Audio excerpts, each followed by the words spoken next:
Yeah, ein naked ein. Yeah, conversation and sample flipping. That's the movement. Hit the like, subscribe, check it. Yeah, for the next minutes of live TV, you stop with me. Got no limits, I'm that vivid, I'm just kidding. What's up, kings and queens? We're back again, and this time we're going to look at Ntanzi's evidence. Just to put it on record, the boy was consistent all along. He was so consistent in his evidence from the start until the end. Now, the interesting part is this cold case, national cold case guys.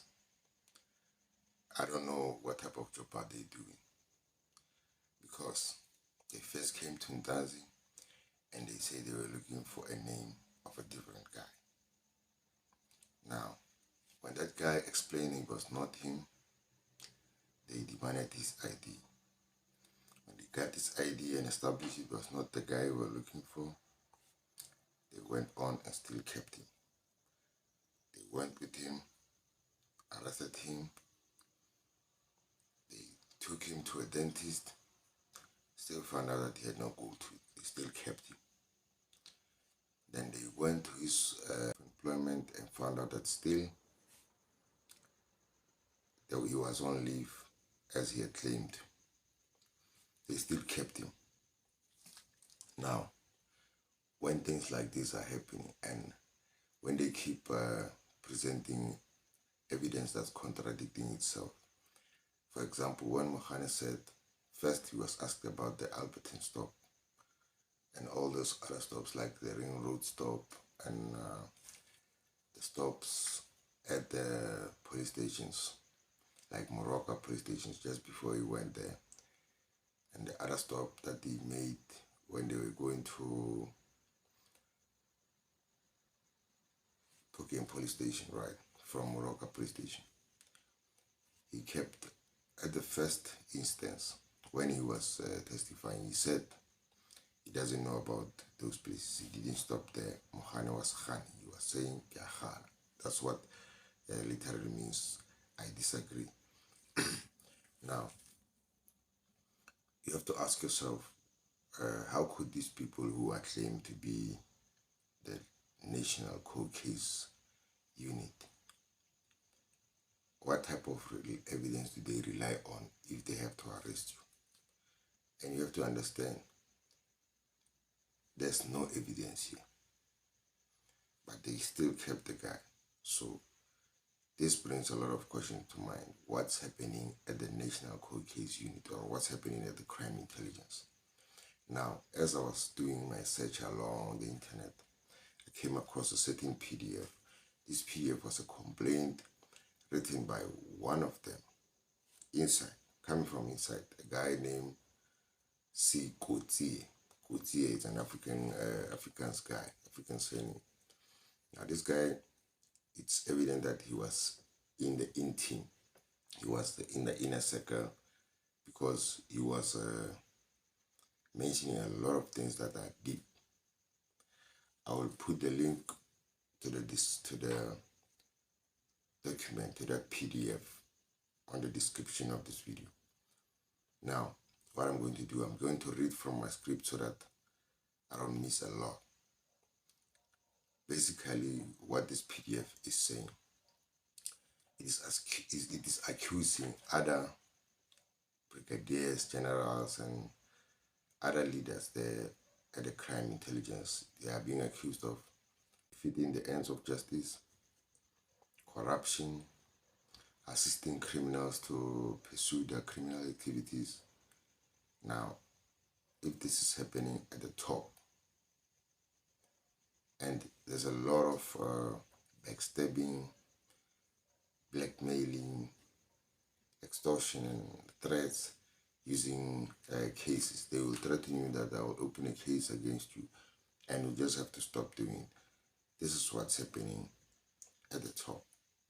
And just to clarify this, the guys at the top that were being accused, nothing happened to them. They have retired now as we speak. nicely with their checks and their packages and their benefits still sealed like that. So bringing this to, I'm just trying to bring across to you that it doesn't mean that these people that are in this case that are being accused of the same cases, defeating the ends of justice and corruption and all that, it doesn't mean there are going to be any consequences for them. If you can tell from the story that I'm about to read, it only means one thing. They are going to get promotions and ranks and all that from this silly job that they are doing. This is a silly job of media because there's nothing going on. There's nothing that's linking these suspects to this crime. You can tell even by the case of AKA. There's a lot that's being said, and it doesn't really make sense, and it sounds similar to what was going on at the initial stages of Maywe's case. Now, let me go to the script so that I don't waste your time. This PDF was written by a police officer who is in an inner circle. He was working with those guys. He was working with Gininda. He was working with Munu. Munu is the guy, that Indian guy who's always on the senzomeyiwa case, talking about the updates, giving us updates. He's also the guy, the Indian guy who was on the Oscar Pistoria case. I'll put the pictures along so that you can see. This guy was being chased all the way throughout his career, or being followed or being monitored by Paul O'Sullivan. I hope you know Paul O'Sullivan. I'll put the picture along so that you know him. He's the guy who's always been on Zuma's case. Now, interesting things happened during Zuma's reign. He put a lot of officials there that were towing his line. And in the process, a lot of backstabbing, a lot of threatening, a lot of sabotage amongst the colleagues in that crime intelligence happened, and it started there. It might have been going on, but it became very prominent because now there was a certain line that each guy had to toe. There were guys who were towing the line of not being against Zuma, and there were guys that were towing the line of being against Zuma. Now, let's go to that document. I'll read from the script so that I don't waste too much time. Please bear with me. My English is not that perfect, but I'll try. Let's get to it. You have to understand why I'm doing this. It's because Mohane and his cronies and Gininda and Mahola, when they first came, they came to Ndanzi, they were looking for Sianda. But they found out through his ID it was not Sianda, they still kept him. So you have to understand, like, you have to ask yourself, what type of investigation is being done here? If you came looking for a certain guy, that guy is telling you he's not that guy, and the only thing that you are producing to that guy is a picture that you are claiming is that guy, and that guy is telling you it's not him, but you still keep. So this is what made me go and go behind and try to find out what's going on behind the scenes, the crime intelligence, right? In order to understand the whole of this case of Mayo, you have to understand what's going on with the people at the top. It's bad. It's really bad because people are destroying each other's careers. People are threatening each other with cases. People are backstabbing each other. People are playing for two teams while they're fooling the other team. They're with them. People are begging each other and all that. It's a whole lot of things going on. Let's just read the script. Now, Mr. C.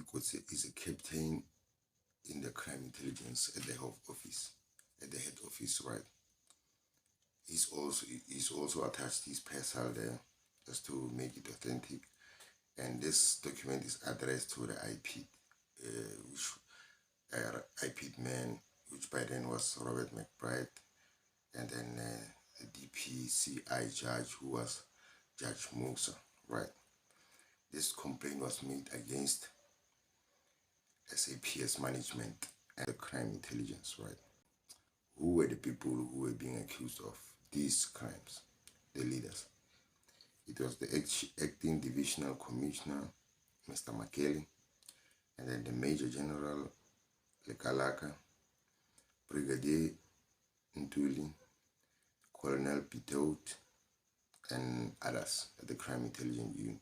Now, these people were being charged for racketeering, defeating the ends of justice, handing out classified data to the DCPI. Like, it was the winner. I think the way he's voicing it here is like they were not supposed to do that. Something like intercepting classified information, something like that. There are some laws against that.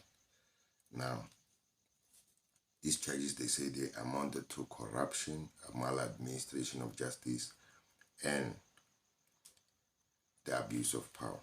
Now, they were being accused of assisting criminals, right, to do crime by protecting them against investigations, right? They were protecting them against the investigations from the SAPS, from the same, the employer. Imagine being a general and you're helping a criminal to advance his career. That was they are being accused of. Now, does this sound familiar to a case that we are dealing with, defeating the ends of justice? Right. Now, what is worse is that the people are accused. The people that are being accused in this, we are not putting them as, in this document, they are not being accused. In this document, they are acting as a protector of some sorts. And also, according to me, Gininda in this instance is playing for two teams. He's protecting this guy at the same time while he's helping the team that this guy is accusing of doing improper investigation on him. I hope you understand that. Gininda is protecting him from the guys that he is investigating. He is investigating, in fact, he's complaining against Munu, that Munu is making investigation on him which are unlawful. So at the crime intelligence, it is, we can see from this document that at the crime intelligence, it is a norm for people to be accused of defeating the ends of justice. It is normal. Now, with this video, I'm going to read, like, just please excuse me. With this video, we're just trying to illustrate the state of affairs at crime intelligence, SAPS. You will see a lot of backstabbing, brotherhood, betrayals, snitching, and downright extortion of other officers if they don't toe a certain line. Firstly, right, as you read the document, you'll see this guy Kotia claiming his complaint that he responded to acting divisional commissioner in a document that is sort of classified. Yet, in a few days, or in a few, like, just before a lot of time elapsed, that document was passed on to the people who were investigating. So that's the first backstabbing that you can see there. You are sharing a document with someone you think is going to classify it, and then you share it with the people who are investigating. Here's what's happening. The author goes on to say that these officers mentioned were targeting him with no formal grounds for doing his job without fear or favor. He want a certain Colonel Flynn to be investigated for taking a statement from him off record with his attorney, then later disseminated to his own employer, meaning he was just being bad name with his employer, and this resulted in his suspension, right? He says he will show that Munu, here's I will show the picture of Munu. Munu is being accused of assisting criminal. He said that he will show that Munu has been assisting criminals for years. This was allegedly exposed by Paul O'Sullivan. Now, you know Paul O'Sullivan is the guy who's always dealing with the corrupt politicians. Now, even the cops, he's on everybody. He's the guy who was responsible for taking down Salebi. He was the guy who was, and a couple of other top cops. Claims that since he was associated with O'Sullivan, he was targeted. Hence, he was targeted by Munu. He was targeted by Munu since he's associated to O'Sullivan. He mentions that he will demonstrate that the other colleagues have thwarted attempts by Donovan Kretsch to eliminate O'Sullivan. Now, this guy is saying during the course of his investigation, he established that Kretsch had a number of functionaries from the media, generals in the police, foreign spies, you name it. You don't have to believe this. Like, how many Hawks officials have been sentenced with Kretsch? I think 2 or 3. So this guy is on the money. Kretsch was working with some top cops. Right. Now, the following passage I will read in order to highlight the circles that Gininda is moving around, right? The author, Coetzee, the author of this document, he knows that at some point, Gininda, Major General Taue, and Advocate Kaba, they went to Prague to obtain a statement in the Czech Republic, to obtain a statement from a witness. They say it's a 235, a section 235, section 2 for witness in the case of Kretsch, right? Now, Munu was supposed to be the guy who approved that trip. Apparently, he bungled some of the administration for that trip in order to make it fail. But what O'Sullivan did was he paid for the hotel accommodation of those guys to go there in Kretsch, in Czech Republic. So Gininda went there with this guy, General Taue and Advocate Kaba. They were supposed to be blocked to go there, but when O'Sullivan paid for the trip, in fact, they say that here they're just talking about accommodation, hotel accommodation. He paid for that in order to secure that. Now, from this, you can just deduct that Munu was blocking, but you'll see it in the front. You'll get it in the front when some of his calls are intercepted. Some of Donovan Kretsch's calls towards that Indian lady called, you'll see it. They intercept their calls and then found out that that lady with Kretsch are talking about the 5 million that was given to Munu to protect Kretsch. And Kretsch was complaining that he's still in jail, but he paid the money. So what he's looking for is to terminate Moon at some point. Moon told him, no, relax. These guys are supposed to go to Prague to get a witness, what, and that trip has to go through my office. What I'm going to do, I'm just going to deny it. But he was surprised that they weren't there. They came back with information from that witness, so he didn't succeed in that instance. Or I can say he was just playing Kretsch because he knew already probably that Kretsch was going down. Now, the moral of the story, right? This is the moral of the story. As you read through, you will see that the author sent letters to Gininda and about threats to O'Sullivan, right?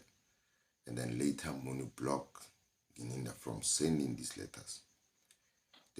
So this is hence I'm saying Gininda might have been playing for two teams.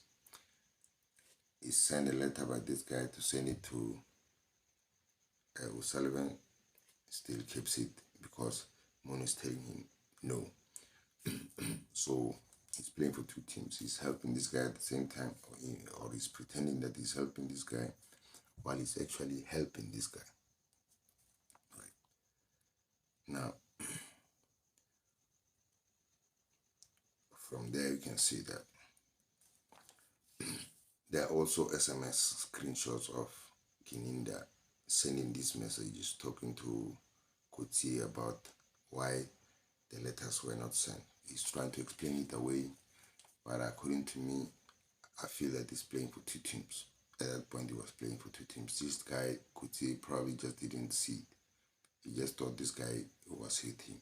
This is what made him thought he was with him, because he's saying he was investigated by Moon, and then the matter was then referred to Lieutenant General Nkong, and then who was head of detectives at that point. What Nkoma did was he called the other officials of the intelligence, and they talked about it. And then what he says, let me just read it from there. After meeting with, the matter was referred to, after the meeting, together with Major General Likalaka, Brigadier Ntuli, they agreed within moments that it was not in the interest of justice to pursue an investigation against him. Now, what Gininda did was, he went to those guys, he told them, if you investigate these guys, if you investigate Kotsi, it's not going to be good for me. It will be similar to sabotaging my investigations into cases that I have with him. Also, if you do that, I'm going to open a case of defeating the ends of justice against you guys, and then I will investigate it. So from this, you can just tell at that area, in that crime intelligence, there's threats going around. You get threatened by a case, you get threatened with a case if you don't toe a certain line.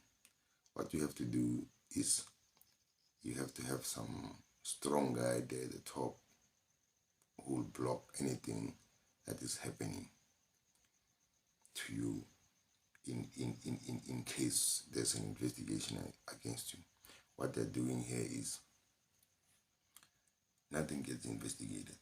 They will investigate what they feel like they need to investigate. Whatever they don't feel like they need to investigate, they won't. And if you try to touch that, what they don't want to be investigated, whatever they don't want to be investigated, if you touch it, it's your ass. They are with you. They will now deal with you. You'll have to answer for that, because in this letter, this guy is complaining about a suspension. At the same time, he's saying Gininda protected him from that investigation. I think what happened here is Gininda did protect him from that investigation, but at the same time, the guy's suspension went through. So you can see it's a tricky situation, even for the people who are there. So what do you think Ntanzi can do against these guys who have power, who can enter any police station and claim, I'm from the National Court Case Units, from the National Cold Case Unit. This is what I'm looking for. Give me a keys to a certain cell and provide me with an empty cell. What can these guys at the police station, a constable, do? Nothing. This is going to comply. In a long time. Please subscribe, like and share this video. Also comment, hit the notification bell so that when we drop more content like this, you get notified. I will drop the link to this PDF so that you can, it's 37 pages, a lot. And after reading it, you now get the picture of what is going on at the top. The road at the top is massive. It's threat. People are being threatened, backstabbing, blackmailing. They charge you if you don't toe the line, suspension. Nobody says, because even Ria Pierre, somebody who was appointed via politics, they didn't give her a chance. The shenanigans went around her and she was suspended. You remember that? Yes. That's what happened there. So even if Gininda gets found out that no, he did steal that statement that Maku was claiming that he stole from this case, according to me, I don't think this is going anywhere. What we are going to see a few years from here, we're going to see Gininda probably being a commissioner or some big position. We're going to see Mohola being some big thing there in the corps. And we're also going to see Mohane, who it was established on the stand that he is fabricating a lot of his story. We're going to see that guy being a certain high commander or something like at the police station. Nothing is going to happen to them. And we already know this case. Judge Rata might just find this guy guilty. He might just do that. Because you can tell from a lot of his interaction with the defense, with the state, you can tell who he's rolling with. So, without any further ado, peace.